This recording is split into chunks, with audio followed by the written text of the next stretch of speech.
O painel deste congresso tem como tema comunicação.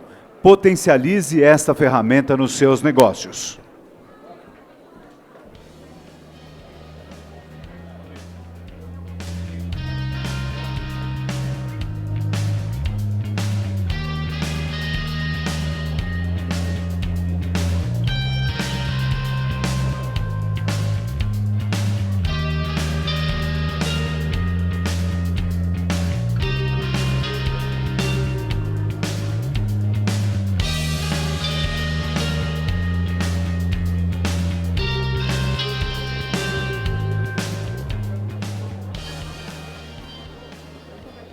Neste novo cenário digital, o impacto da comunicação interna e externa torna-se um grande desafio nas relações empresariais.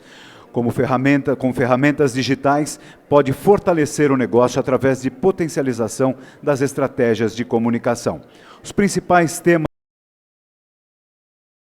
comunicação interna e externa, mídias digitais e redes sociais, ferramentas práticas, o que há de novo, formas de relacionamento com clientes e fornecedores, principais erros e acertos. Convidamos como coordenadores deste painel os senhores Carlos Bittencourt, diretor do DEMP da Fiesp, acompanhado do também diretor do DEMP, Antônio Carlos Franchini. Como palestrantes, convidamos os senhores Paulo Cunha, doutorando em comunicação pela ESPM, publicitário, professor universitário e psicanalista. Sandra Salgado, doutoranda em gestão de informação no Information Management School, na Universidade Nova de Lisboa, coparticipação da ECA, USP, mestre em Comunicação Mercadológica pela Universidade Metodista de São Paulo, engenheira química pela Fundação Armando Álvares Penteado, FAAP. Pedro Luiz Dias, bacharel em Comunicação Social, Relações Públicas pela Universidade Brás Cubas, bacharel em Ciências Jurídicas pela Universidade do Vale do Paraíba e MBA em Marketing pela Fundação Getúlio Vargas de Brasília. Eduardo Becker, diretor da Globo.com. Gustavo Loureiro, que atua no mercado de internet desde 1998, especificamente com marketing digital desde 2004, e possui experiência de 4 anos com projetos de e-commerce. Convidamos também Dan Travelstead, gerente da Google Brasil. Com a palavra ao moderador deste painel, Alessandro Saad. Bom, vamos começar o próximo painel, agora de comunicação, e passo já a palavra para abertura ao Carlos Bittencourt. Alô. Boa tarde a todos. Prazer estar aqui com vocês novamente. E um painel bastante interessante quando a gente vai falar em comunicação. Nós percebemos, pelo que nós ouvimos hoje, que empreender é facinho, né? Então você pode optar por empreender ou ser ninja, porque a dificuldade é bem próxima uma da outra. E o que tem feito a grande diferença?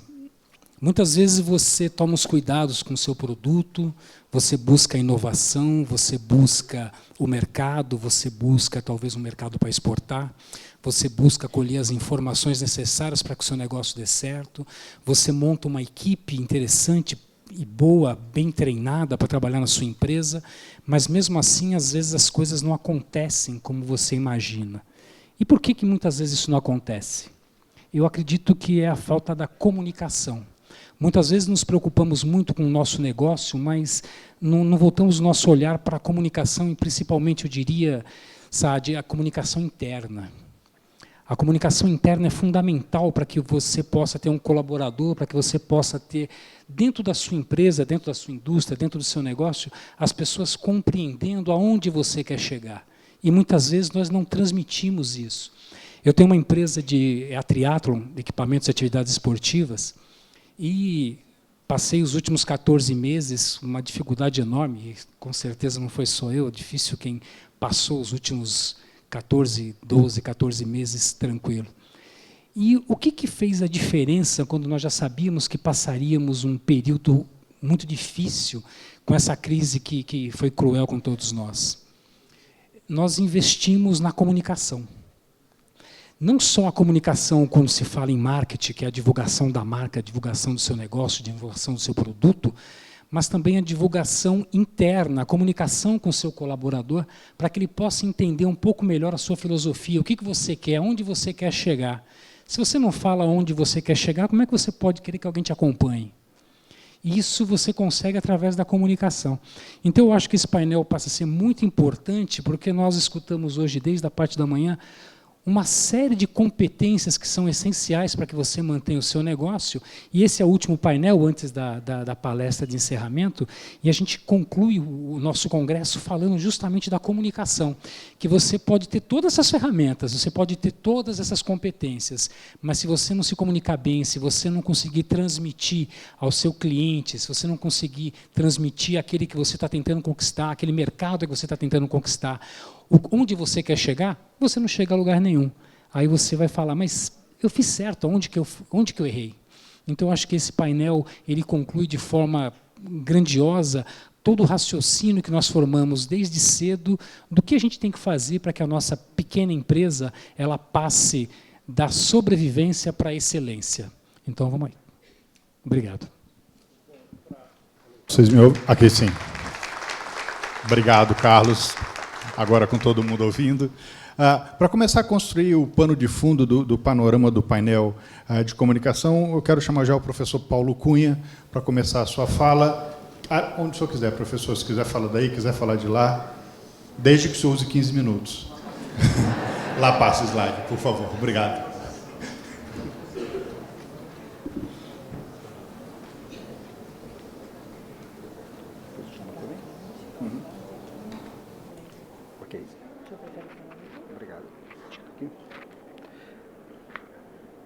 Bem, boa tarde. Falar de comunicação e falar de gestão de comunicação, sem dúvida nenhuma, é uma questão muito ampla. E a ideia aqui, na verdade, e a responsabilidade é um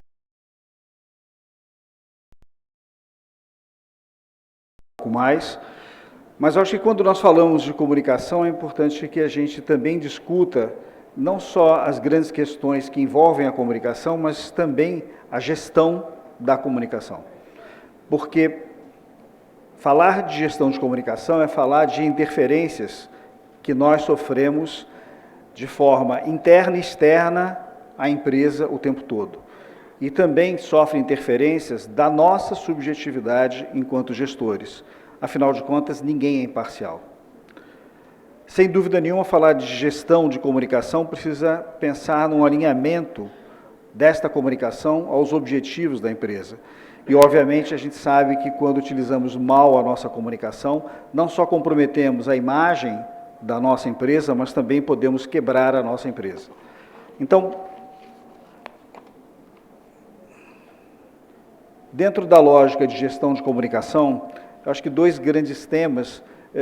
Primeiro, eu gostaria de apontar algumas questões que empresas e clientes têm relatado, e depois da pressão dos paradigmas que envolvem a gestão e a comunicação. Acho que, pensando em termos de processo de gestão, em primeiro lugar, eu acho que é fundamental definir o papel que a comunicação pode ter ou terá na sua empresa. Pode parecer muito óbvio isso, mas muitas vezes, em questões, em briefings iniciais, em discussões, não há uma definição clara. A grande pergunta que se faz é: para que a sua empresa, para que você precisa de comunicação? E definir, na verdade, focos, antes de mais nada, parece ser fundamental. Ao mesmo tempo, quando a gente pensa em termos de papel da comunicação para a sua empresa, é importante definir a finalidade com a qual, a finalidade para a comunicação e como essa comunicação pode ser um instrumento para atingimento das metas e dos objetivos estabelecidos por vocês. E aí temos algumas possibilidades, quer dizer, o que nós esperamos da comunicação, porque para cada uma dessa expectativa, dessa finalidade, existem ferramentas, existem meios, existem estratégias e existem tamanhos de investimentos específicos. Quando falamos de conhecimento de marca, de ampliar a carteira de clientes, de estreitar relações comerciais, de intensificar vendas, de fidelizar consumidores, pode parecer que os meios e as mídias são as mesmas, mas não são. Para cada resfriado existe um chá específico, se a gente pode falar assim. Quando a gente fala de gestão, é importante entender nossa capacidade de investimentos.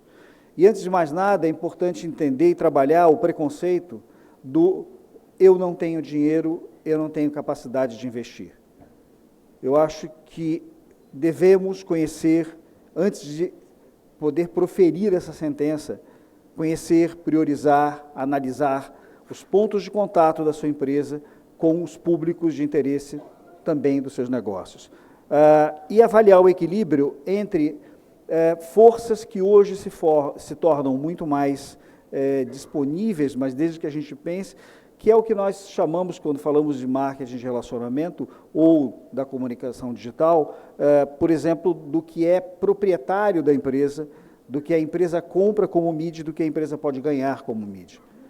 Então, são forças que, quando pensamos em equilíbrio, ou seja, quando nós falamos, não sei se todos são familiarizados com essa terminologia, quando falamos de mídia proprietária, lógico que a gente está falando daquilo que só diz respeito à sua empresa, mesmo que se relacione com o externo.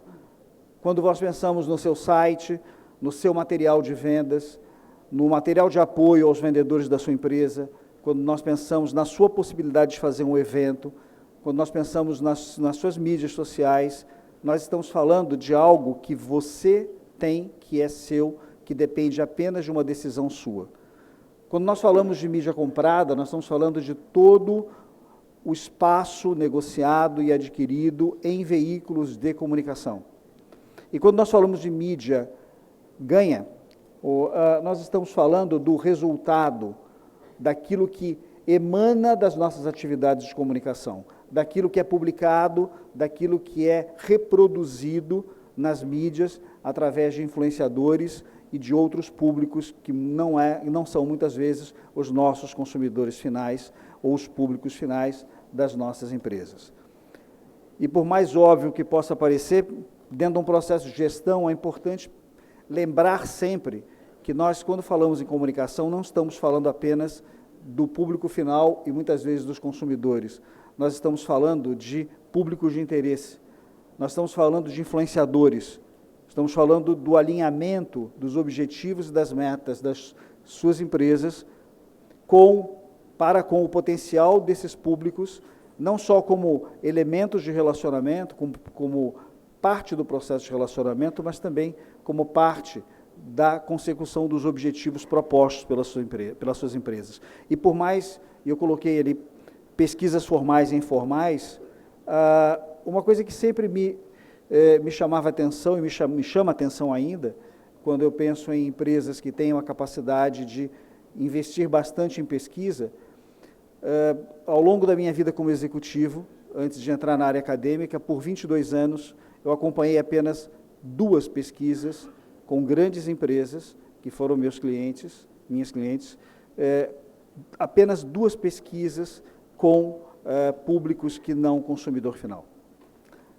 2 pesquisas com vendedores de loja, 2 pesquisas seriamente articuladas com a equipe de vendas, que está muitas vezes do lado, na sala do lado, mas toda vez que a gente pede para o departamento de RH fazer a pesquisa, a gente já tem naturalmente um envolvimento subjetivo e uma exposição que esse funcionário não quer ter, né? E eu nunca vi uma pesquisa ser feita com uma empresa terceirizada, com pouco vínculo com a gestão, exatamente para trazer um retrato, um painel mais claro. Uma questão também fundamental no processo de gestão é escolher os fornecedores adequados à comunicação, e aí nós precisamos perguntar qual a personalidade da sua empresa. Cada empresa e cada gestor possui um modo de gerir. E muitas vezes nós escolhemos os parceiros, ou seja, as agências, as gráficas, as empresas de digital, enfim, empresas de pesquisa, mas especialmente as agências de eventos, de propaganda, sem avaliar o formato e o modelo que nós precisamos. Então, a pergunta que tipo de empresa e de fornecedor nós precisamos? Em cima da nossa capacidade de investimentos, é importante refletir que tipo de serviços você precisa. Quando nós pensamos em agências de comunicação, muitas vezes contratamos boas empresas de comunicação, mas que têm um custo um pouco mais alto, porque ela me oferece um pacote de serviços que eu não uso todos eles. E eu estou pagando por isso. Tá? Ou, não estou dizendo para abrir mão da boa agência, mas negociar talvez isso em termos de valores e formas de pagamento. Entender também, dentro dessa mesma perspectiva, volto ao mesmo ponto, a sua necessidade de comunicação. Uma agência especializada em uma determinada área de comunicação pode ser uma alternativa, mas também pode ser uma alternativa uma agência que ofereça vários serviços e que te poupe de ter 3 ou 4 agências. Depende da sua estrutura e da maneira como você quer gerir a sua empresa. E pensar que também, por outro lado, dentro da sua empresa, precisa haver alguém que vai gerir, uma estrutura que vai gerir esta demanda que você está comprando fora de comunicação. A pergunta é, você consegue fazer isso sozinho? A sua equipe consegue fazer isso sozinho?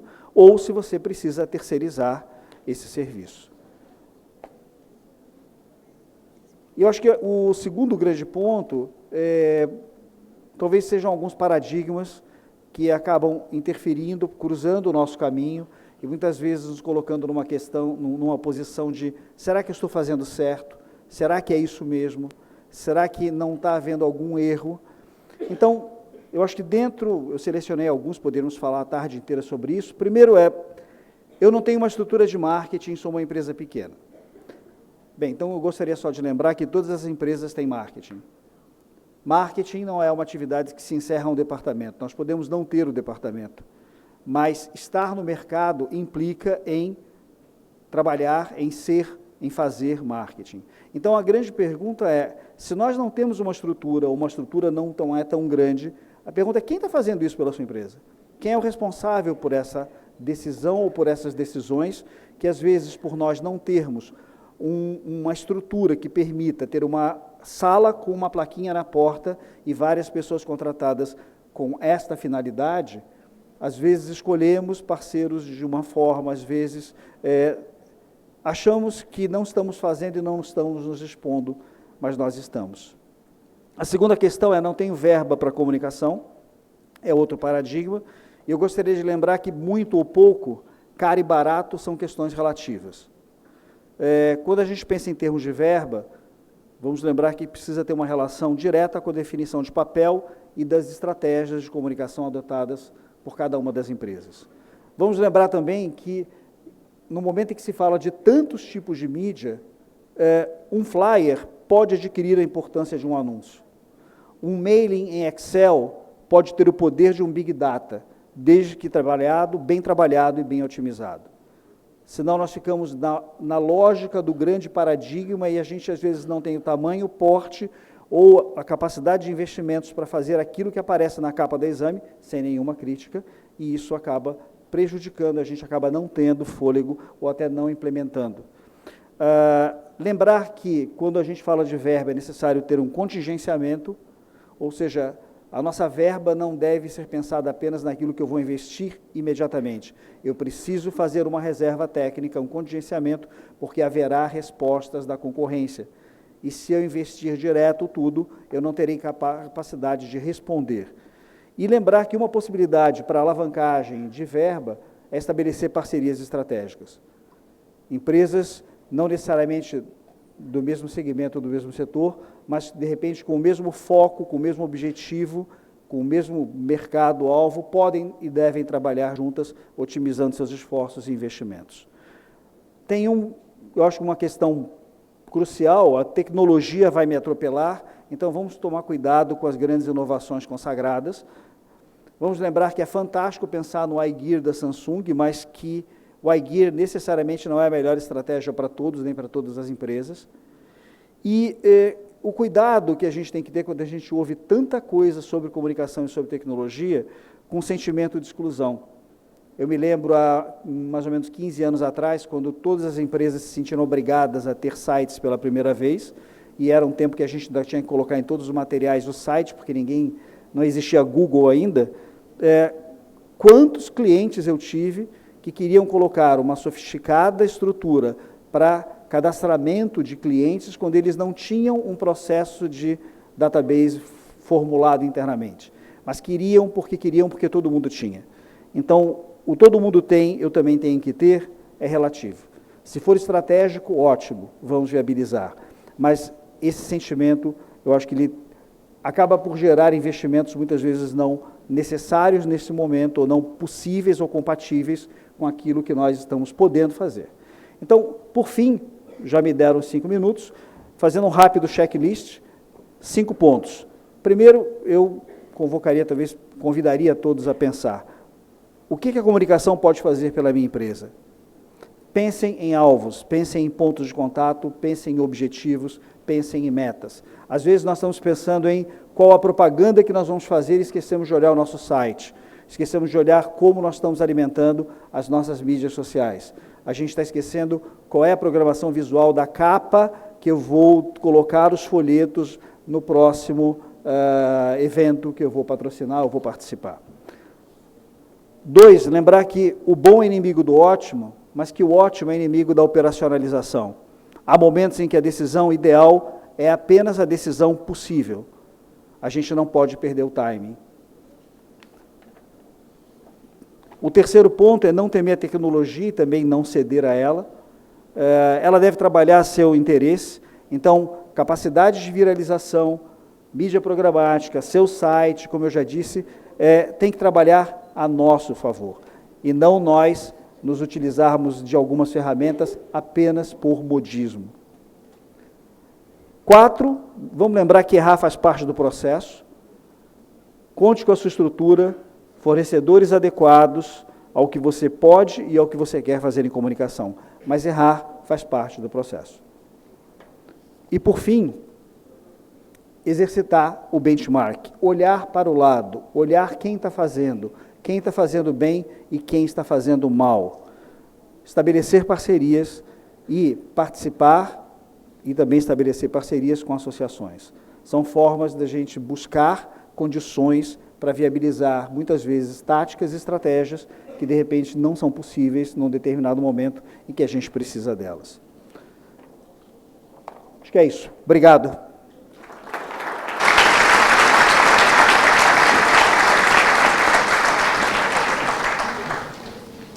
Obrigado pela pontualidade. Paulo, eu gostaria de chamar para continuar a construir esse pano de fundo a professora Sandra Salgado, que, de novo, mantendo o equilíbrio entre os gêneros, também terá 15 minutos.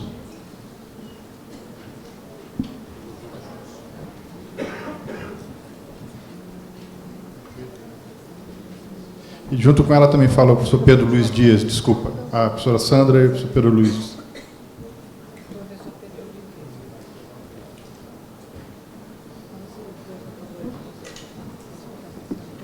Apesar de 2, vocês continuam com 15 minutos no total. Só para esclarecer.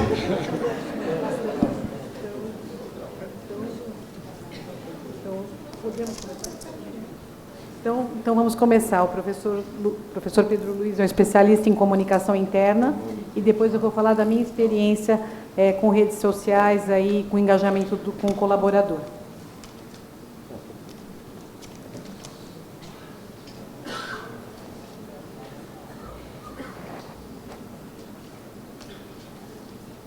Não começou a contar o tempo ainda, né? O senhor já perdeu 12 segundos, professor. Então, vou fazer um negócio com vocês, tá? Vou pular alguns charts, aí a gente aproveita a sessão de perguntas e respostas, ok? A gente, quando trabalha com sindicato, a gente sempre busca uma alternativa. Em primeiro lugar, muito boa tarde.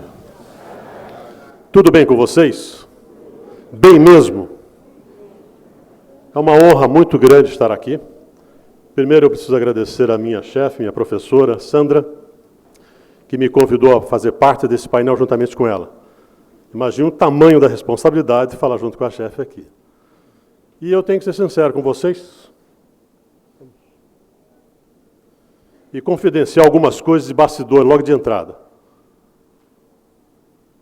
Quer comentar essa parte aqui, professora?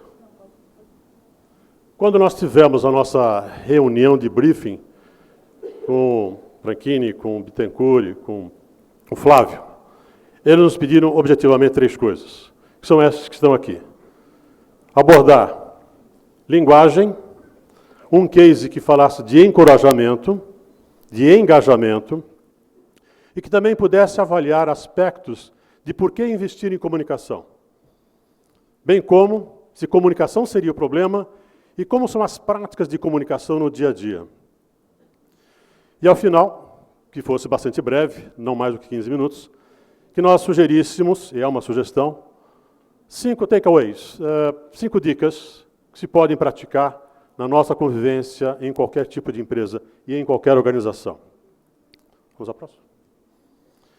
Com isso em mente, nós fomos buscar um exemplo de uma entidade global que tem feito um memorável e profundo trabalho de análise sobre comunicação interna.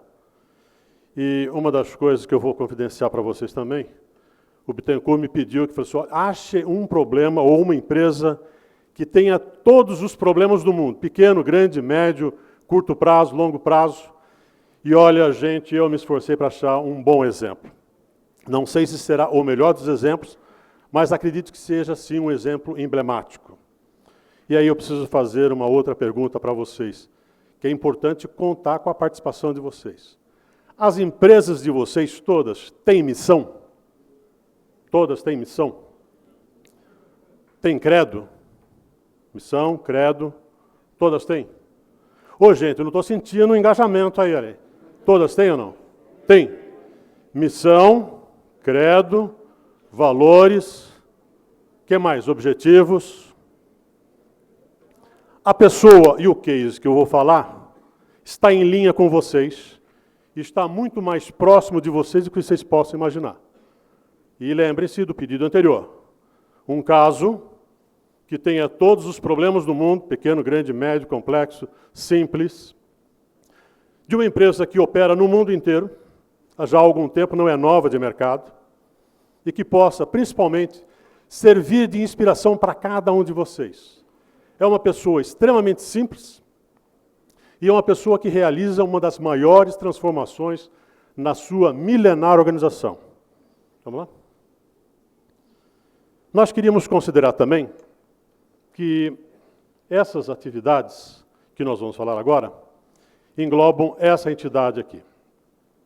Eu quero me referir à Igreja Católica, cuja missão é comunicar. Concordam comigo, Bittencourt, Franchini, que essa entidade tem todos os problemas que a gente possa imaginar? Principalmente nos últimos anos, essa entidade, e eu quero olhar aqui o aspecto entidade, não seu aspecto religioso, tá ok? Como gestão, aliás, se encaixa muito bem na apresentação que o Paulo fez agora. Porque o que esse senhor está fazendo, o nosso querido Papa Francisco, é puramente gestão da comunicação. Não é uma entidade que tem problemas com a mensagem. É ou não? Não é, porque a mensagem é a mesma há mais de 2000 anos. Não há problema algum com a mensagem. O problema se encontra especificamente na forma como se passa essa mensagem. Vamos mais uma. Hoje, o Papa Francisco é considerado, no mundo inteiro, não somente um líder religioso, mas como um líder moral.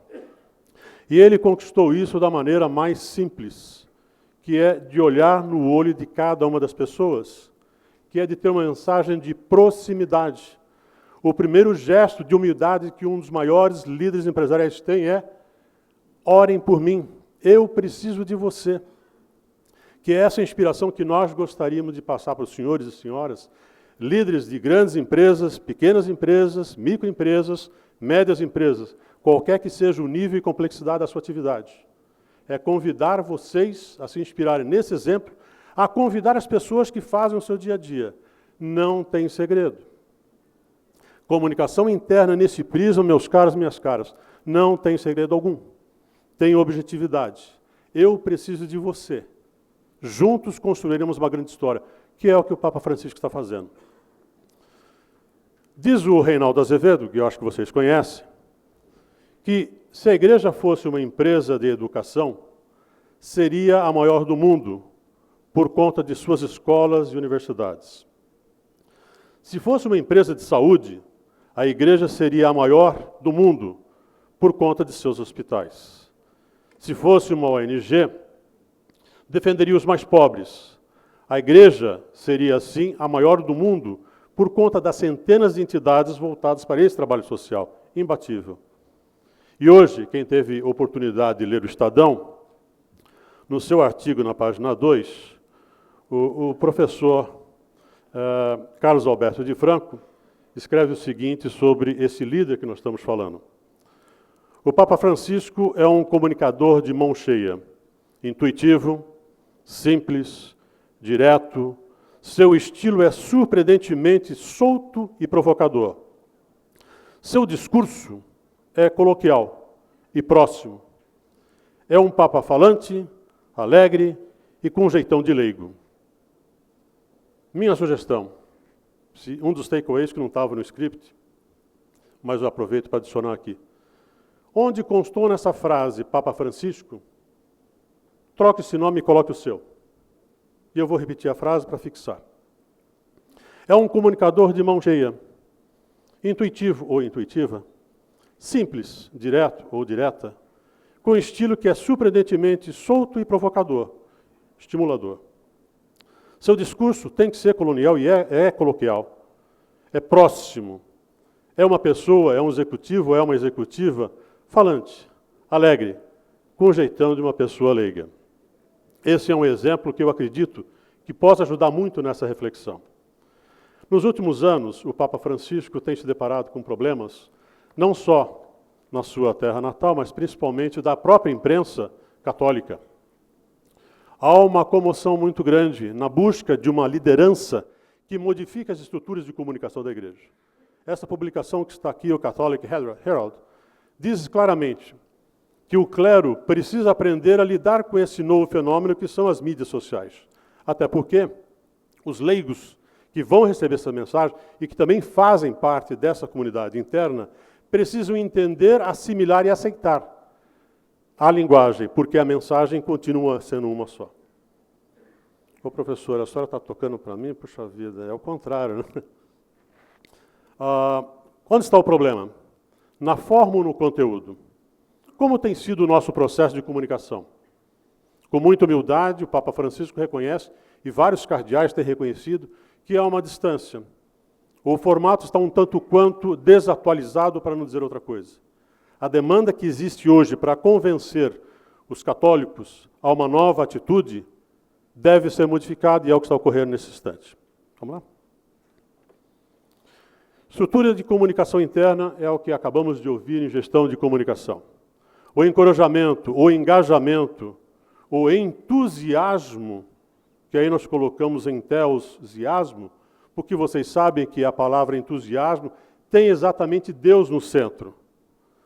Se nós não vibrarmos com aquilo que nós estamos fazendo, quem é que vai se convencer disso? Quando nós fazemos um benchmark com os credos, principalmente os evangélicos, nós percebemos uma demonstração de entusiasmo que é fantástica.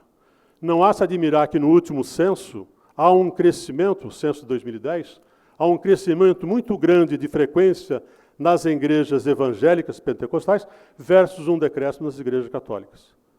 A mensagem, meus caros, é a mesma. Somos todos cristãos. O que é que muda, então, se de um lado desce e do outro lado sobe? É a proximidade, é o contato, é o formato. Vamos lá? Analisando a questão do negócio, friamente, deve ser feita uma autoanálise. Isso quem vai fazer vai ser você, companheiro ou companheira. Esta é a nossa missão. Nós existimos para quê? Que tipo de negócio é o nosso? Quanto mais sincera, quanto mais crua for essa definição, maior será a sua consciência e de quem vai conviver com você. Vamos lá? A linguagem é um problema? Normalmente é. Eu tenho uma das minhas formações em ciências jurídicas e toda vez que eu tinha que escrever um comunicado interno, nós passávamos por duas áreas da empresa, pelo RH e também pelo jurídico, porque a gente tem que obedecer às normas jurídicas também. Normalmente saía algo que ninguém entendia. Porque o advogado, e é natural que ocorra isso, ele se prende a uma série de normas que ele não pode escapar daquilo. O RH também tem uma série de normas. E nós temos um outro estilo.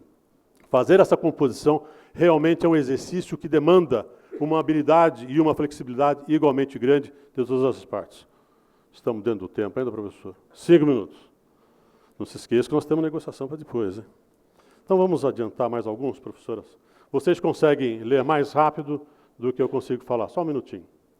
A revista Imprensa fez a questão, uns 4, 5 anos, uma matéria bastante ampla com essa chamada: Católicos, comunicai-vos. Talvez vocês não consigam ler no rodapé, mas está ali escrito: incentivada pela Santa Sé, a Igreja decide investir nos novos meios sociais, nas novas mídias sociais, televisão, imprensa, assim por diante, para que a sua mensagem não fique mais restrita e chegue ao seu público, que são os seus fiéis. Vamos lá, professora.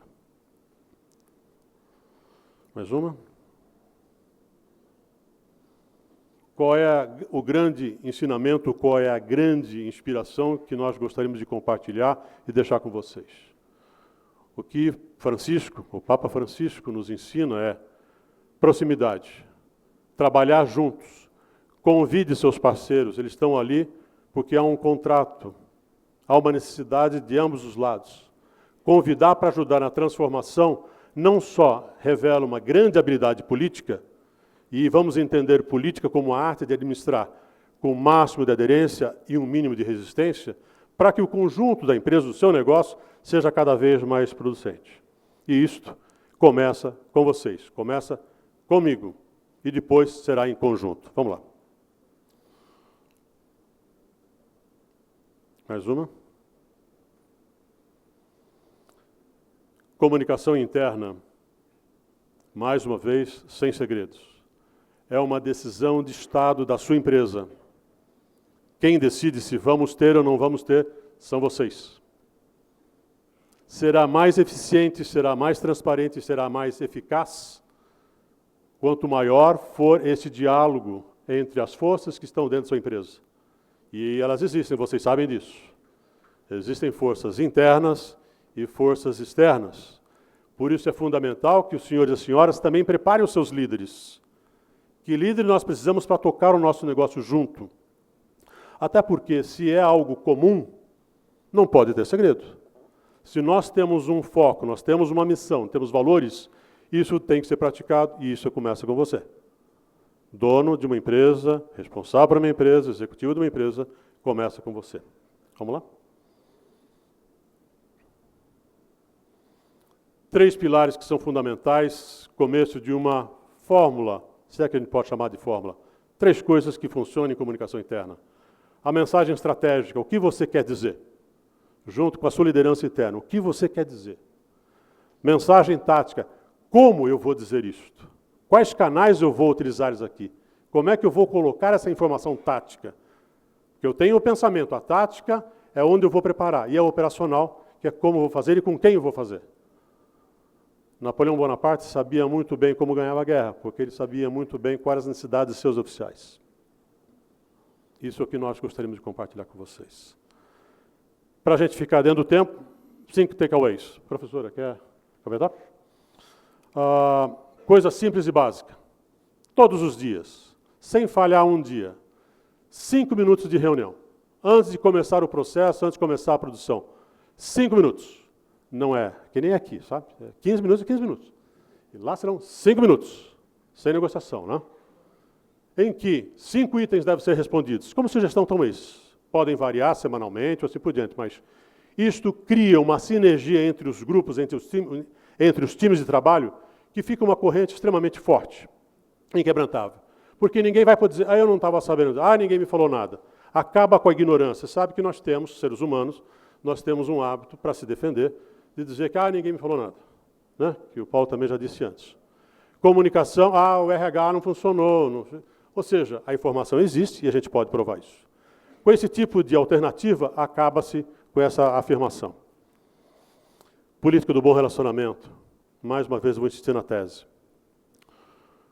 Administrar tem necessariamente que ser uma arte de você alcançar um objetivo com o máximo de aderência. Isso não quer dizer flexibilizar ao ponto de você perder a sua autoridade. É uma questão de negociação. Isso o Fiesp e o Ciesp fazem com grande habilidade, na necessidade de negociar para se atingir o objetivo, sem perder a sua estrutura principal. Máximo de aderência e o mínimo de resistência, eu acho que isso é importante. Entusiasmar os empregados. Eu preciso sentir que todo dia que eu entrar na sua empresa, eu estava sendo esperado. Até porque eu vou fazer a transformação dessa empresa. Vamos lá? One more? Mais um? Tempo esgotado. Vamos lá? Só para concluir, mais 2, 3 itens. Vocês lerão mais rápido do que eu vou me despedir e agradecer e me desculpar ter estourado o tempo. Professora? Já? Ô, professora, foi rápido, hein, professora? Gente, aguardamos então as perguntas na sessão aí. Ok? Obrigado, hein?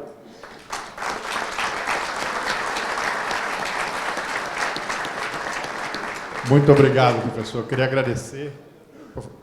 Eu só vou falar um minuto, então, já que ele estourou, mas assim, Obrigado. há mais de 2 anos eu tenho estudado como as empresas estão utilizando as redes sociais no processo de inovação, com engajamento de colaboradores e de consumidores. E eu quero falar para os senhores que se eu tivesse que abrir um negócio, para vocês não deixarem essa ferramenta, que é uma ferramenta nova, as redes sociais, e como você pode monitorar mercado, entender mercado. A semana passada a gente fez um estudo, não posso falar o nome, mas é uma loja de brinquedos da classe C, e quantas coisas a gente descobriu nas redes, e quem é o consumidor, quais são os brinquedos, o tipo de perfil, que pais desquitados compram mais brinquedos para os filhos de que um casal, e coisas assim, até o palhaço, que era um palhaço da loja, a gente foi perceber que ele tem um Facebook, que ele não é tão palhaço, mas ele é safado. E isso, com certeza, compromete a imagem da empresa. E a gente está falando nesse termo assim, de inovação, que a empresa tem que inovar e num mercado cada vez mais competitivo, e uma grande fonte de inovação são os seus colaboradores. E as redes sociais, a gente vive no celular e elas têm essas estruturas para você estimular esse colaborador com criatividade, com diversão, com conteúdo. Então, para mim, eu acho que morreu aquela caixinha de sugestões, morreu o quadro de avisos, é algo interativo, é algo que...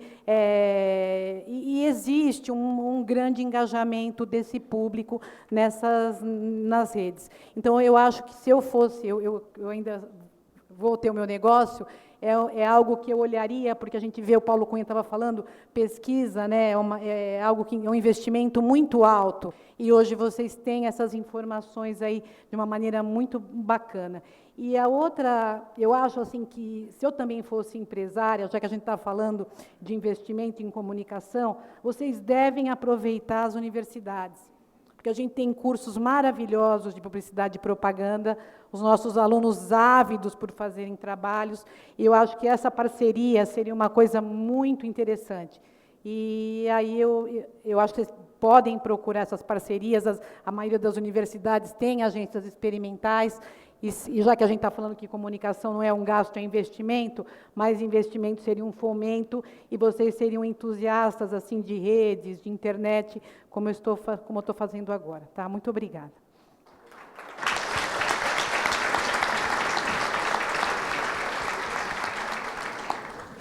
A professora Sandra deu uma trapaceada aqui comigo, mas foi boa a mensagem.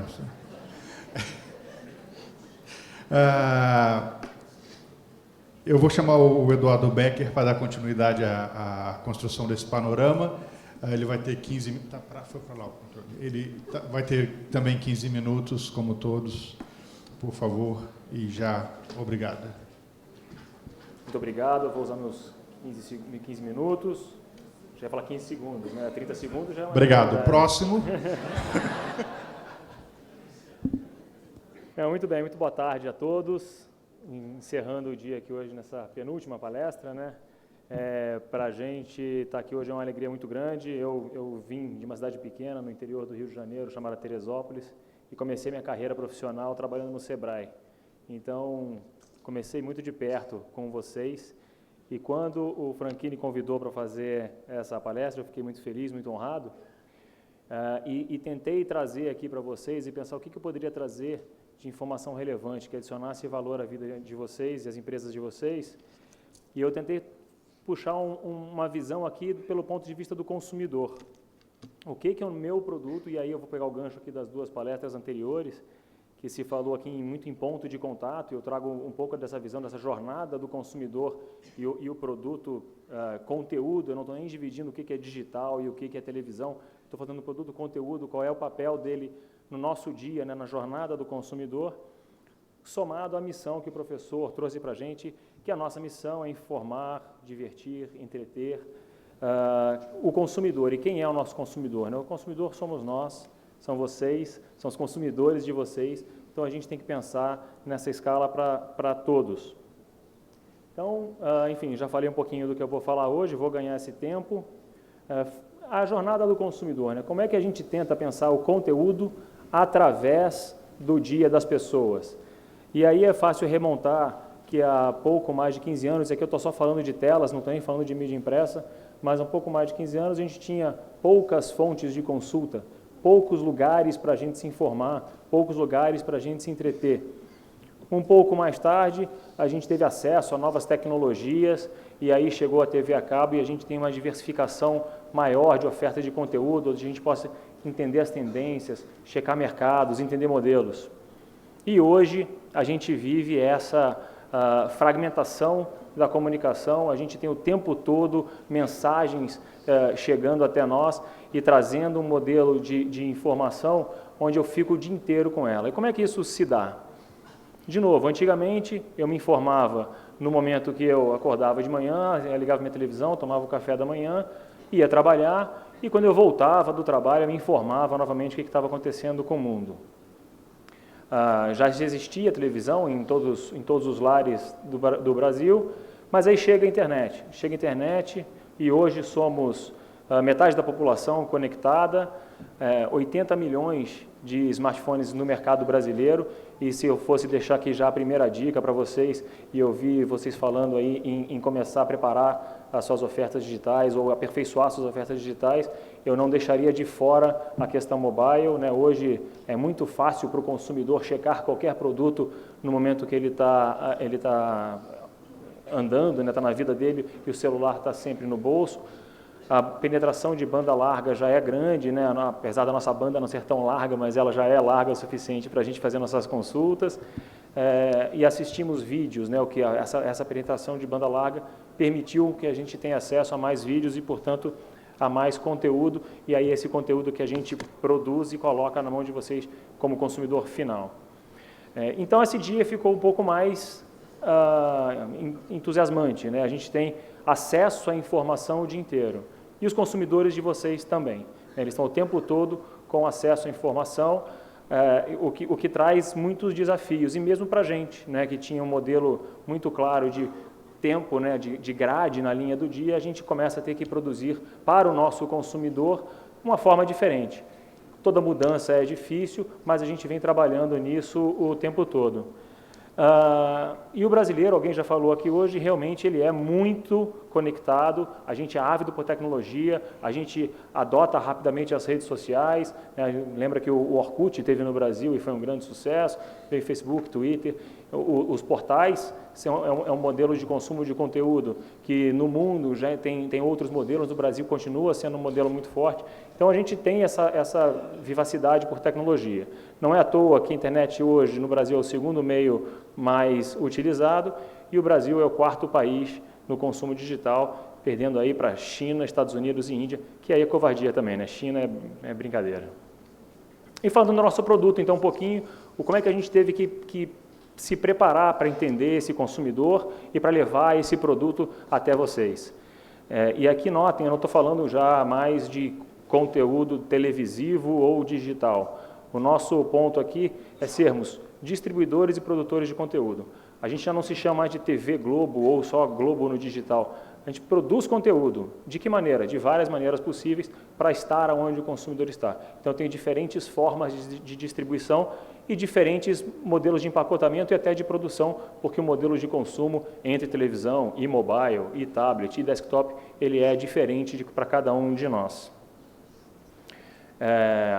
Enfim, é isso que eu falei agora, né? O conteúdo disponível em qualquer plataforma. E aqui a gente está falando um pouco, né, como é que a gente começou a adaptar isso, né? A gente tem a nossa home, a home ela é a porta de entrada, né, onde a gente se informa primeiramente, é a primeira página do jornal, né, onde a gente tem uma temperatura do que está acontecendo no país naquele dia, e ela é hoje visitada 1,4 bilhões de vezes no mês. Somos nós que estamos lá aprendendo, se informando e se divertindo. E aí eu trago um pouco aqui como a gente se separou em verticais, por grupos de interesse. Então eu tenho o G1 como notícias, o Globo Esporte como o GE, né, como o Globo Esporte, e o G-Show como entretenimento. Foi dessa maneira que a gente entendeu que o consumo é mais fluido para vocês e para o consumidor de vocês. O G1, ele hoje assumiu a liderança na categoria de notícias disparadamente, né, são 43 milhões de pessoas quase todo mês nele, mas ele trouxe um desafio para a gente muito grande. O modelo que se faz jornalismo na televisão, ele é diferente daquilo que a gente faz no digital. Como é que é um pouco desse jornalismo? Aqui a gente separa claramente o que num jornal televisivo você tem todas as notícias ao longo daquela edição, aqui a gente separa o que é economia, o que é política, o que é tecnologia e o porquê disso. Porque vocês têm interesses diferentes, o consumidor de vocês tem interesses diferentes. Eu posso ser interessado em notícia, mas eu vou pesquisar a tendência da minha indústria através de tecnologia, por exemplo. E para isso a gente tem que ter isso bem claro, bem separado para vocês. E isso ficou tão latente, tão forte para a gente, que pela primeira vez a gente fez o inverso, né? Um produto que é chamado G1 em 1 minuto, ele sai do digital e vai para a TV. É um produto que nós temos 4 entradas diárias nele, ele entra no bem-estar de manhã, depois no Encontros e depois no break à tarde. É um outro jornalismo, a gente está experimentando o jornalismo digital, né? Então os repórteres são super descontraídos, tatuados, com piercing, diferente do jornalismo tradicional, e que levam ao consumidor, a vocês, a informação que está acontecendo de mais relevante naquela fração de tempo do dia. Aquilo que está mais sendo acessado na internet, a gente entende o que vocês estão buscando e leva isso para a televisão. Além disso, tem um conteúdo que vocês possivelmente conhecem, e aí assim, pensando no consumidor e empresário, o que a gente buscou trazer, é o conteúdo para pequenas empresas, e aqui tem um pool muito grande de conteúdo que é gerado por isso. Nós temos o programa Pequenas Empresas, nós temos o portal Pequenas Empresas, tem a revista Pequenas Empresas Grandes Negócios, ou seja, é um ponto de encontro do empresário para buscar dicas sobre gestão, informação sobre mercados, tendências que estão acontecendo em diversos setores. Então, é para ser um relacionamento muito próximo, muito íntimo com vocês. Então, vocês tendo sugestões, dicas, críticas, por favor, fiquem à vontade, a gente tem um grande canal ali de comunicação com o empresariado. Enfim, não preciso, talvez vocês já conheçam esse conteúdo, é um conteúdo que já tem 27 anos na grade e a gente tenta renovar ele a cada vez, entendendo a transformação do negócio, né, dos negócios de vocês. Olá, esse é um conteúdo dia. Que é vivo Chegou sempre. a hora de você ficar ligado no que os empresários de todo o país estão fazendo para faturar com os pequenos... Bom, enfim, vocês conhecem esse modelo, não preciso ficar passando aqui, eu ganho um tempinho também. Enfim, eu já falei isso, o programa é exibido há 27 anos e já tem aí, esse ano já foram 11 milhões de telespectadores, eu estou falando só da TV, em cima desse conteúdo. O outro vertical de entretenimento que eu já mencionei anteriormente é o G-Show, e aqui acho que fica uma dica para vocês, né, as novelas, as séries, teve alguém que falou de uma moda aí antes da palestra, são conteúdos que de fato geram engajamento muito grande com os consumidores e geram tendências, né, lançam tendências, fazem moda, então fica aqui uma dica para essa observação deste conteúdo do G-Show, que tem muito conteúdo da própria televisão e muito conteúdo produzido especialmente para o consumo nas plataformas digitais. as séries estão lá, as novelas estão lá, os reality shows estão lá, então tudo que vocês pensarem em termos de tendência de entretenimento está lá. E o Globo Esporte, para os aficionados de futebol aí na plateia, está aí também, ele fala de muitos esportes, majoritariamente de futebol naturalmente, uma vez que o nosso país ele é apaixonado por futebol, mas enfim, são também 20 milhões de pessoas todo mês acessando esse conteúdo, seja no mobile, seja no desktop, seja em casa, seja no trabalho, ele está oferecendo aí todo o conteúdo, tem muito conteúdo ao vivo, partidas de futebol ao vivo também, porque a gente sabe que muitas vezes o consumidor está no trabalho ou está no trânsito e não consegue chegar em casa a tempo, ele tem disponível isso através da plataforma digital. Um outro ponto que eu achei que era relevante trazer para vocês é a questão da regionalização.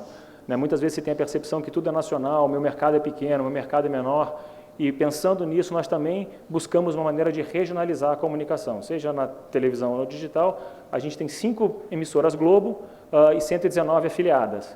Esses parceiros, grandes parceiros nossos, eles nos ajudam a trazer essa audiência nacional com o foco regional. E com isso, a gente criou 124 novos sites, um para cada região. Então, se você é de Campinas, interior, você tem um ambiente para você. Se você é do Rio Grande do Sul, você tem um ambiente para você. Enfim, tem geração de conteúdo para qualquer tamanho, para qualquer possibilidade. A gente gera com isso 50 mil reportagens por mês, são 800 jornalistas dedicados a essa atividade, ou seja, é a maior redação online do país e que gera aí 450 horas de conteúdo por semana. Estamos cuidando do produto. Esse público é um extrato, naturalmente, da população brasileira, é o público que tem acesso às mídias digitais, então é basicamente meio a meio masculino e feminino, classe ABC, com atividade econômica aí dos 15 aos 55 anos. E como eu sou da área comercial, não podia deixar de trazer uma oportunidade para vocês. Na verdade, é um produto que foi pensado justamente para atender empresas que estão entrando no mercado digital ou entrando no mercado da comunicação, e esse aqui é um produto chamado Ogon. Ele é uma publicidade que vai de acordo com o perfil de consumo de cada um. Então, você não vai fazer um patrocínio, você não vai falar com um contexto, você vai usar o perfil de consumo que você quer. Então, eu quero falar com pessoas que estão comprando carro, eu quero falar com pessoas que estão comprando casas, eu quero falar com pessoas apaixonadas por moda, eu quero falar com grávidas. Então, a gente clusteriza a nossa audiência dentro de todas as oportunidades do Grupo Globo. Dentro da Editora Globo, da Globo.com, da TV Globo, do Sistema Globo de Rádio, enfim, em todas as empresas do grupo, a gente tem essa entrega de mídia com base na informação do usuário. Existem outras séries de oportunidades que a gente pode discutir, mas era basicamente isso. Muito obrigado.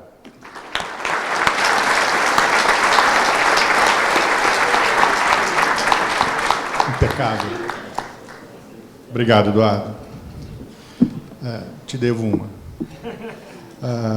Na verdade, te devo duas. Vou fazer um merchan aqui. Você falou de pequenas empresas, grandes negócios. Aquele slide do desenho da jornada do empreendedor da minha palestra foi pauta de um programa em fevereiro agora, que passa todas as etapas, desde o autoconhecimento até a renovação. Muito legal participar, muito bacana. Vou chamar o Gustavo Loureiro para dar continuidade com os mesmos 15 minutos, mas estamos juntos.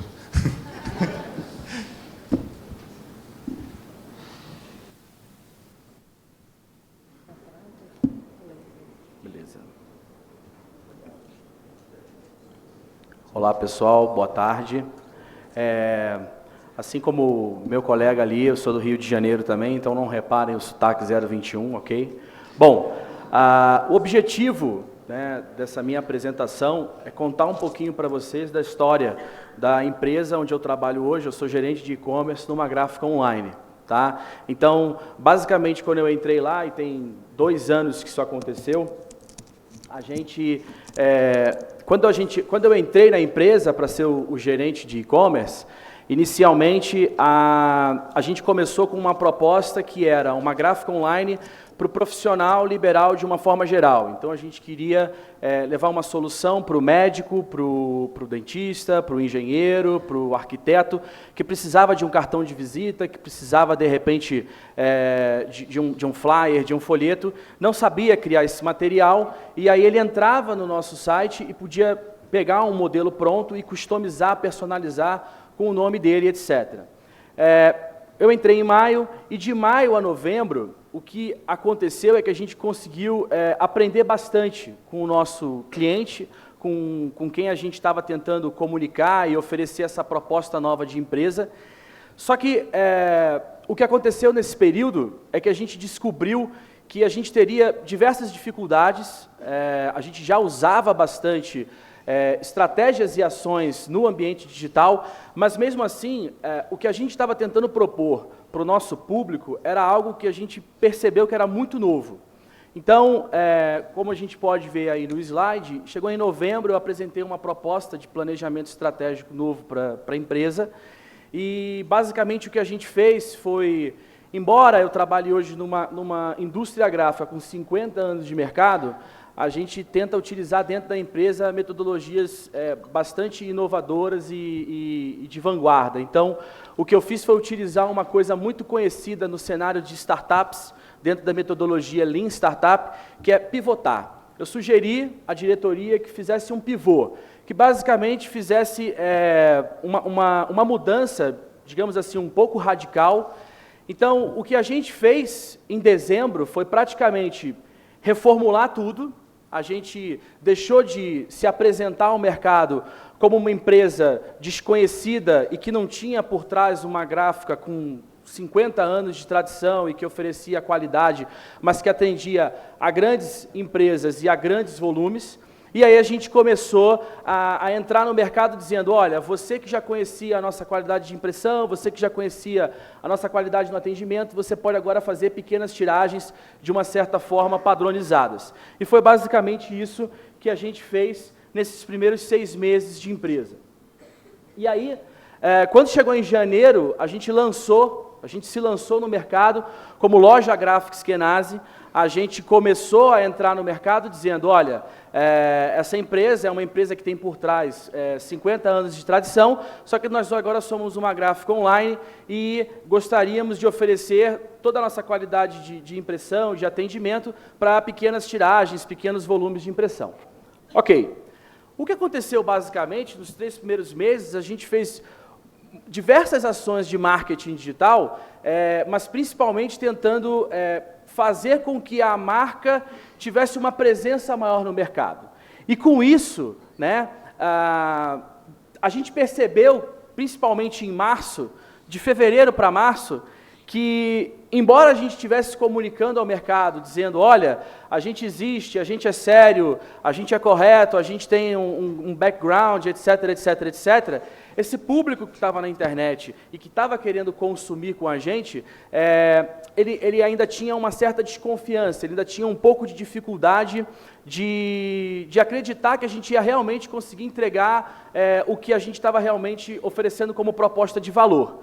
E foi nesse momento que a gente uniu um pouco do marketing digital com o marketing tradicional. A gente começou a oferecer para o cliente o que diversas gráficas já oferecem, só que a gente ofereceu isso de uma maneira gratuita. A gente entendia o seguinte, olha, faz o seguinte então, se você estiver desconfiado, se você não acredita ainda que a gente consegue realmente entregar o material na sua casa, no escritório, com a mesma qualidade que a gente entrega os outros produtos, pede nosso kit de amostras, né? E durante o ano de 2015, basicamente, o kit de amostras foi uma das principais ferramentas que ajudou a gente a gerar vendas junto com todo o trabalho de marketing digital que a gente vinha fazendo.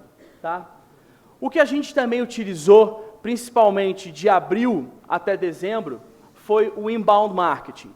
O inbound marketing é uma metodologia que eu espero que vocês já estejam utilizando. Caso não estejam utilizando, podem levar para a empresa de vocês.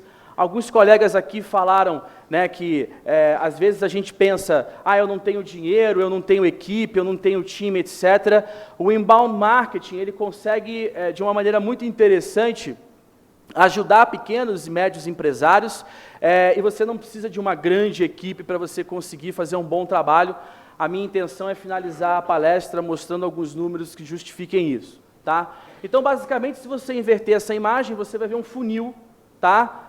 Basicamente, a gente começou a trabalhar a parte de otimização do nosso site para os mecanismos de pesquisa, porque inicialmente a gente fazia um investimento muito forte em campanhas pagas utilizando o Google e outros players do mercado, só que a gente entendia, né, que assim, por mais que a gente tivesse aquela verba para fazer investimento em Google AdWords, por exemplo, a gente num determinado momento ia querer pegar esse dinheiro e alocar em outras coisas e fazer com que o nosso tráfego viesse de busca orgânica. Então a gente fez um investimento muito forte, transformar essas pessoas que eram desconhecidas em visitantes do nosso site, depois, obviamente, transformar os visitantes em leads, e aí entrava o nosso kit de amostras num primeiro momento, né? Era o momento que a pessoa entrava no nosso site, ela ainda não queria comprar o produto, e aí ela falava, não, então eu vou pedir um kit, e aí ela entrava na nossa base de dados. E aí, a partir do momento que ela entrava na nossa base de dados, a gente conseguia disparar e-mails, né?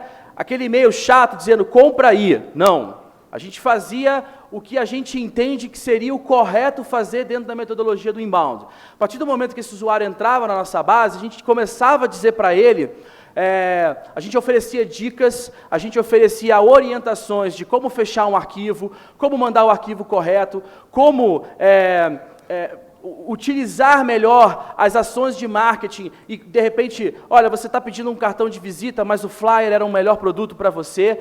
E aí, obviamente, na hora em que esse usuário dentro da nossa base precisasse comprar o produto, ele viria comprar o produto com a gente, digamos assim, por uma questão de gratidão, né? Esse cara me ajudou tanto, ele me mandou tantos e-mails com tantas dicas, construiu um relacionamento legal comigo.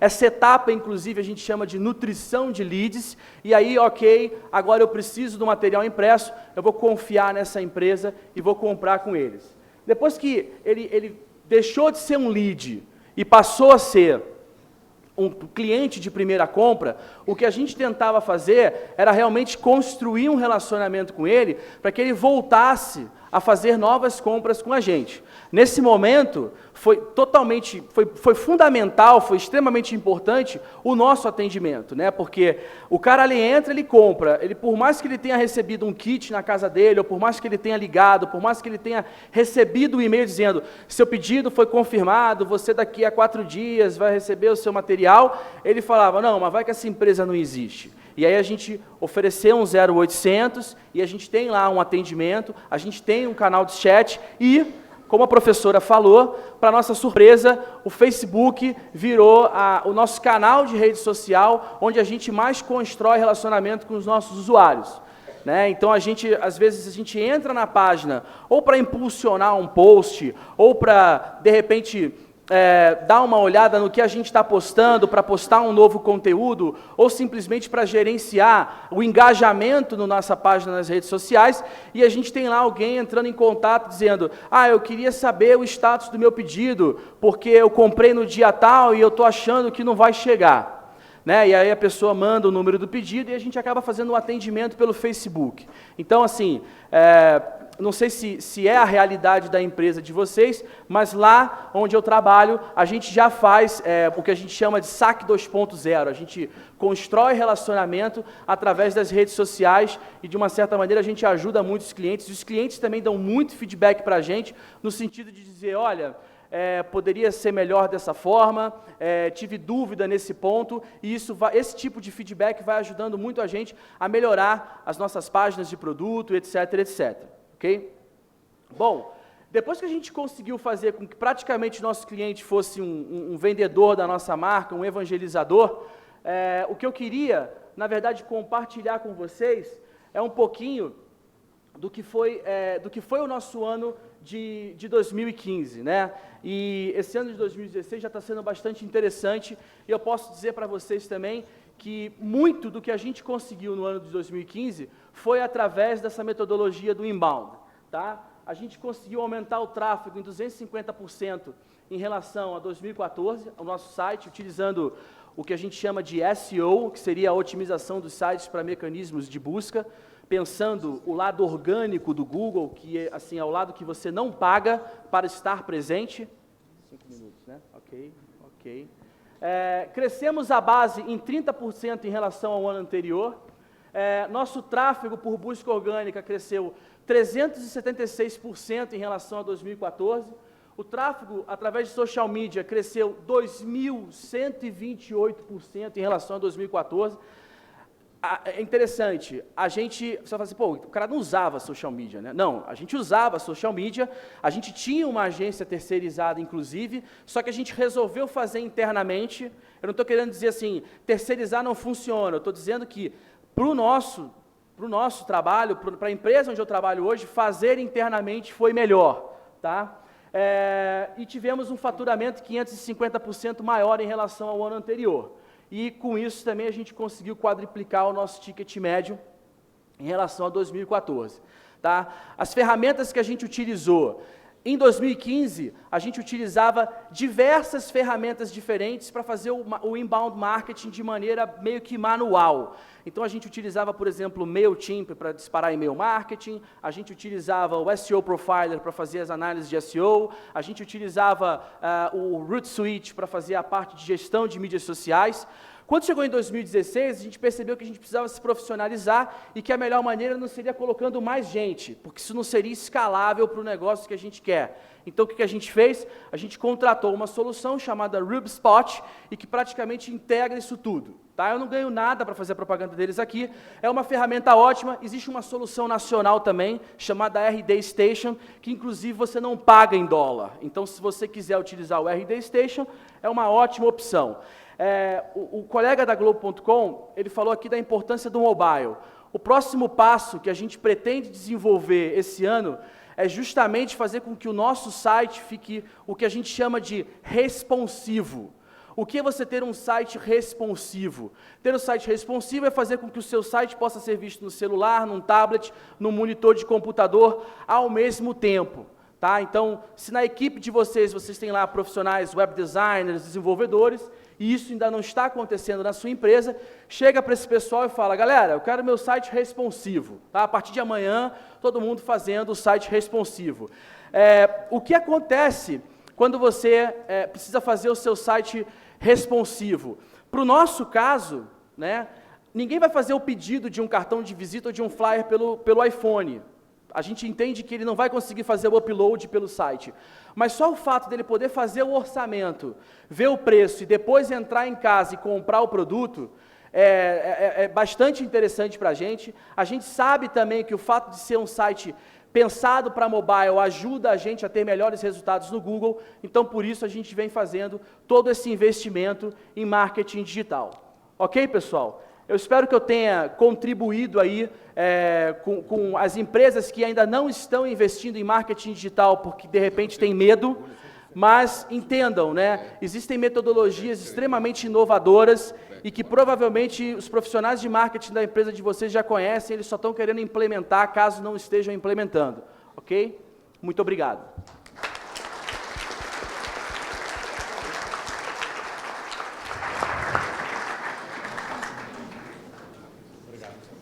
Sensacional. Gustavo me deu 3 minutos de folga. Acho que eu vou até dar uma saidinha para ganhar um tempo. Bom, para fechar o pano de fundo que a gente está construindo, eu vou chamar o Dan Travelstead, é isso? Travelstead, para falar para a gente agora um pouquinho. Eu tenho 3 a mais, mas você não tem. Você continua com 15. Obrigado. Opa, boa tarde, pessoal. Obrigado pelo convite. É um prazer estar aqui com vocês. Meu nome é Daniel Travelstead. Eu sou, na verdade, meu sotaque é DDD 312, tá, Gustavo? Alguém sabe de onde é 312? É de Chicago, tá? Então, eu cresci quase a vida inteira lá em Chicago, mas de 6 anos para cá tô aqui no Brasil. Eu sou de uma família misturada, pai americano, mãe brasileira. E morei muito tempo nos Estados Unidos, né? E é um prazer estar aqui no Brasil, trabalhando numa empresa como a Google, né? Mas já trabalhei em outras empresas grandes assim do mercado de tecnologia, como IBM, Oracle. E Google realmente é um mundo diferente, né? Eu estou até estranhando esse paletó, geralmente vou trabalhar de Havaiana e short, né? Não, brincadeira. Mas é engraçado, quando eu estava na IBM, os parentes e amigos falavam, pô, vem aqui, vem arrumar meu computador, né? Mas, pô, eu não sei mexer assim, na massa do computador, sei vender o negócio, né? Oracle ninguém sabia o que era, e aí Google, o pessoal fala assim, mas o que você faz na Google? Aí, um monte de coisa, né? A Google, para cada um, a Google é uma coisa diferente. Daí eu brinco que eu fico atrás da tela respondendo as perguntas que vem no site. Mas, de verdade, na Google tem diversas áreas, muitas áreas interessantíssimas, investimentos em áreas de saúde. Mas o que eu vou falar com vocês hoje um pouquinho, tá? Exatamente o que o Carlos Bittencourt começou falando, que é da vitrine para dentro. Comunicação na sua empresa, da vitrine para dentro, a comunicação interna. O pessoal às vezes cita Google aqui como buscador, cita Google, aí o pessoal fala, Google, legal, né? Não ganhei um tostão, né, para esse lado de publicidade e propaganda, que é o que construiu a Google, né? A Google foi a primeira empresa do mundo a monetizar a internet, mas eu trabalho em outra vertente, eu vou falar um pouquinho sobre isso hoje, tá? Deixa eu ver aqui. Deixa eu só relatar um pouco do meu final de semana, tá? Aí eu vou detalhar um pouco desse mundo conectado. Sexta-feira eu saí lá do Google, já era tarde, estava devendo um e-mail aqui para o Damasceno, que é meu contato aqui na Fiesp, que me convidou. Aí eu estava devendo o meu currículo e uma foto. Falei, caramba, beleza, cheguei no restaurante lá, e do meu celular consegui mandar o e-mail e anexei uma foto, porque as minhas fotos vão no Google Drive, aí está tudo junto no mesmo lugar e eu consigo acessar de qualquer dispositivo. Isso já ajuda bastante. Mandar e-mail de celular é tranquilo, é super simples, mas quando você começa a anexar as coisas, começa a ficar difícil, né? Mas, graças a Deus, eu tenho meu Google Drive, meu Google Fotos, tudo lá. Beleza, consegui mandar. No dia seguinte, tinha um casamento, né, do meu primo, à noite, e aí eu tenho esse hábito, esse costume de colocar na minha agenda, né, todos os meus compromissos e tal. Até porque ele vai me avisando, né? Então, nessa noite, o Waze já me alertou, baseado no trânsito, né? Na minha cabeça, o Waze fala comigo, Dan, baseado no trânsito, né? Assim, sugiro que você saia, né, às 5h30 para você chegar a tempo. Só que o Waze não sabe que eu casei há 2 meses, né? Então demora 3 vezes a mais para sair de casa. Então deveria ter me falado, Dan, né, baseado na sua condição atual, mas um dia o Waze chega lá para me conhecer melhor, né? Então já me avisou, aí entrei lá no calendário, consegui já colocar no mapas e cheguei, tranquilo. No dia seguinte, aliás, durante o casamento, mandei fotos para meus pais moram em Chicago ainda, né? Então consegui mandar as fotos em tempo real, eles comentaram, usando redes sociais, e tem o aplicativo do Google que faz mensageria. Então isso é muito legal, comunicação, tempo real, né? E no dia seguinte, combinei de conversar com eles por videoconferência, né?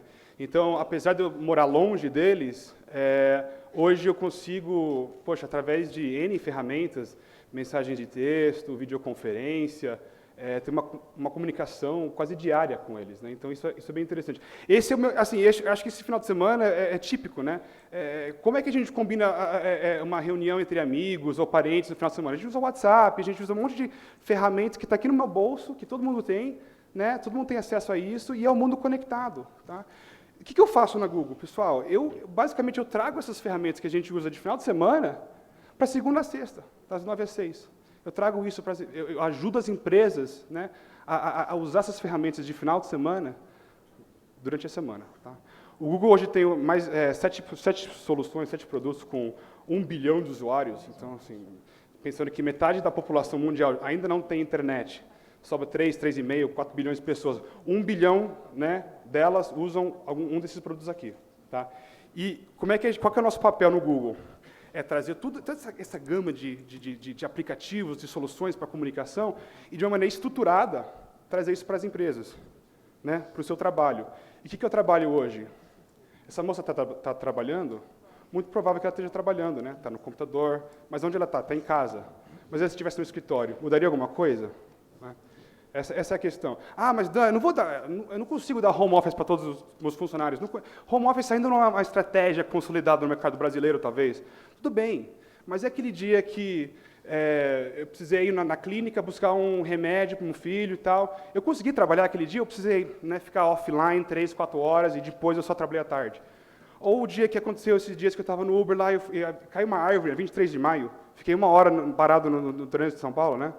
Poxa, no meu celular consigo trabalhar. Então, essas ferramentas, elas são mobile, elas são independentes do seu local, né? E melhor ainda, a gente sabe que, hoje em dia, antigamente, as melhores tecnologias estavam nas empresas, né? O meu patrão, a minha empresa me dava o celular mais em dia, mais atualidade, me dava as ferramentas mais bacanas de usar, mas hoje isso mudou.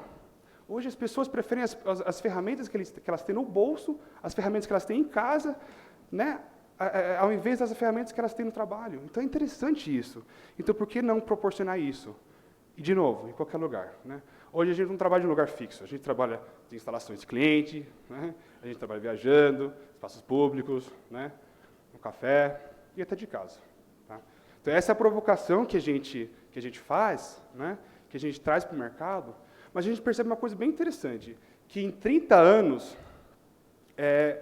as ferramentas mudou, né? As ferramentas realmente mudaram bastante. Antigamente eram processos manuais, hoje elas são digitais, né? Mas os processos, elas são basicamente iguais. Né? Como é que isso impacta no nosso dia a dia? Pô, hoje, eu não faço mais papel e caneta, né? Mas 30 anos atrás era assim. Eu crio no papel e caneta, eu consolido, eu pego o marca-texto. O que mudou para hoje?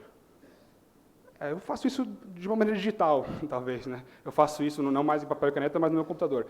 Mas é um processo sequencial, é um processo individual, é um processo que eu dependo do término do comentário anterior para eu começar o meu. Mas não precisa ser assim, né? Não precisa ser mais assim.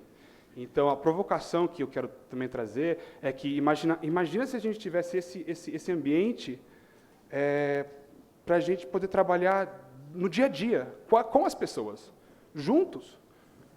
E não cada um indo para o seu lado, né? Não RH na sua caixinha, financeiro na sua caixinha, né? Ter uma dinâmica como essa, porque, poxa, quando a gente está nessas dinâmicas, nessas reuniões, a gente sai com objetivos, a gente sai com planos de ações, porque a gente é mais produtivo quando a gente cria junto, quando a gente está junto, né?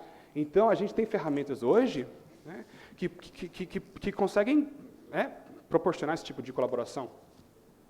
Né? Bom, tem alguns pilares que a gente tem que sempre prestar atenção. Né? Bom, isso tem que ser fácil, né? Porque minha empresa é assim assada, eu não tenho, né, essas pessoas jovens que entendem de tecnologia, então tem que ser fácil, né? Mas é fácil. Tem que ser seguro, o seu dado tem que ser seu. Né? Ah, vou receber anúncios no meu Gmail corporativo? Não, é outra coisa, é diferente. Né? Segurança é um pilar muito importante para a Google. Tem que ser econômico. Tá? Bom, como que a Google faz isso? Bom, oferecendo uma conta aí para tudo. Por que não usar um G+, né, uma rede social corporativa na sua empresa? Como foi comentado aqui, usar redes sociais. Né? Por que não usar essas soluções? Para quê? Para substituir exatamente esse processo atual, que é meio chato. Né? Eu crio, aí eu arquivo, tal, eu mando por e-mail, versão 1, versão 2, versão 3, aí fui ver aquela bagunça. Então, a gente quer, de certa forma, substituir esse processo hoje, que é bastante manual. Como, sei lá, por exemplo, criando arquivos ou criando documentos em tempo real juntos, independente do dispositivo, né? Isso é legal, isso é bacana. E por que não, ao invés de pegar o telefone e entrar para uma conference call, a gente abre o laptop, a gente faz uma videoconferência, uma coisa mais dinâmica, aproxima as pessoas, né? E por que não, de qualquer lugar, né? Talvez de um aeroporto, né? De um telefone celular, para tornar as decisões mais rápidas e ágeis, porque eu consigo participar daquela reunião que foi marcada às 5 da tarde, mas eu estava a caminho do aeroporto. Né? E por que não um lugar único para guardar os meus arquivos, para que eu possa ter acesso a desses arquivos a qualquer lugar, né? A partir de qualquer dispositivo, esse tipo de coisa. Né? É um pouco diferente do que a gente tem, do nosso costume natural de trabalhar, por que não uma forma diferente de colaborar, de compartilhar documentos, né? E, por fim, por que não usar uma planilha dinâmica como um Big Data que foi citado hoje, mas no momento que eu atualizo, todo mundo já tem acesso a essa atualização. Não preciso gravar e guardar e mandar o anexo, criar uma nova versão. Né? E aí, eu gosto de comentar de segurança, porque é um ponto super importante, né? Que o seu dado é seu, que os data centers da Google têm todas as certificações de compliance mundiais, né? Porque, na verdade, se acontece algum problema na Rússia, a gente está blindado aqui no Brasil. Se tem alguma legislação americana, norte-americana, que seja mais exigente do que a gente tem aqui, a gente tem que atender essa exigência. Né? Então, esse tema de segurança é um tema também para bastante tempo de conversa, mas é um tema super crítico, super importante para a Google. Tá? E como é que a gente faz a conta parar de pé? Tá? Tem uma redução de custo de TI? Lógico, sempre tem. Eu vou tirar a infraestrutura, eu vou para a nuvem, isso é bom, isso é legal. Mas o aumento de produtividade que a gente tem aqui com colaboração e mobilidade supera qualquer tipo de redução de custo que a gente possa ter com TI, com infraestrutura. Né? Então, essa conta é bacana, porque foi a Forrester que fez essa conta. Né? E isso realmente mostra o potencial, né, da gente ser mais colaborativo, da gente ter mobilidade no dia a dia. Eu vou encerrar com essa provocação, porque isso está muito enraizado no DNA da Google, né?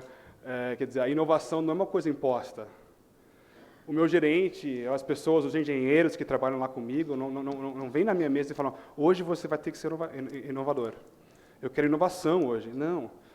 Você tem que oferecer um ambiente em que isso aconteça organicamente, naturalmente, né? E como? Com pessoas, colaborando, juntos. E se você não conseguir oferecer, talvez, esse ambiente, talvez as ideias fiquem paradas, as ideias fiquem sequenciais, fiquem segmentadas. E aí não sai aquela próxima grande ideia, né? Então, a inovação tem que ser uma coisa natural, orgânica. E aí, sempre lembrando, meu amigo Heráclito, que fez né, que colocou essa linda frase que eu adoro, que a única constante é a mudança, né? Que se a gente não adaptar, e vocês como líderes e decisores, eu acho que, né, tem que inserir essa cultura, esse conceito nas empresas, né? Para que a gente possa sempre mudar, sempre ser agente de mudanças, tá? E é isso que eu tinha para hoje. Obrigado, pessoal.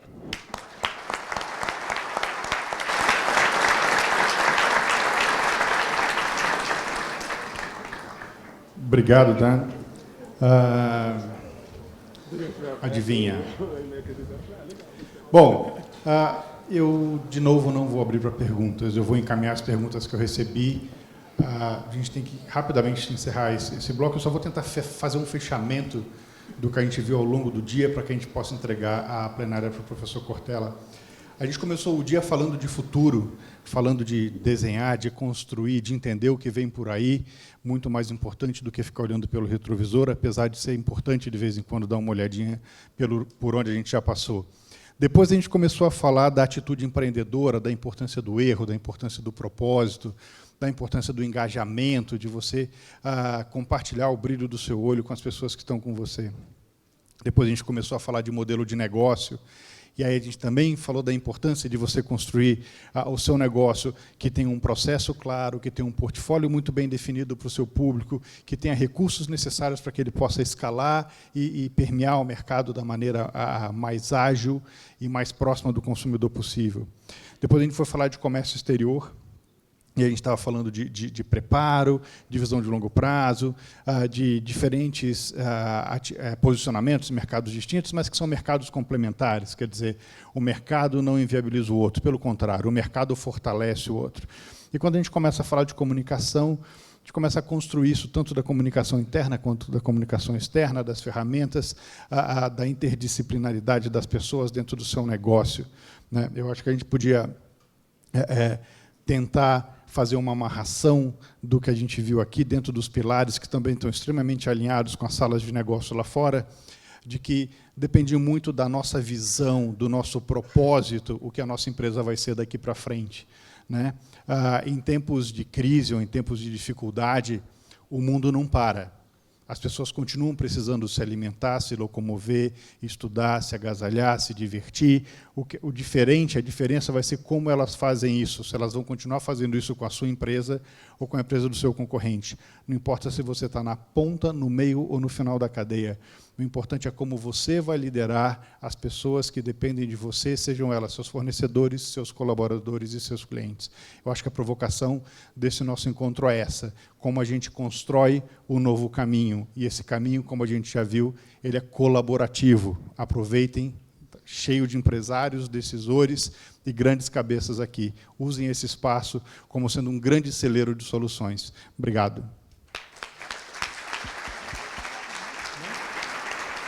E eu fecho o bloco agradecendo a presença de todos os presentes na mesa e vamos encerrar. Obrigado.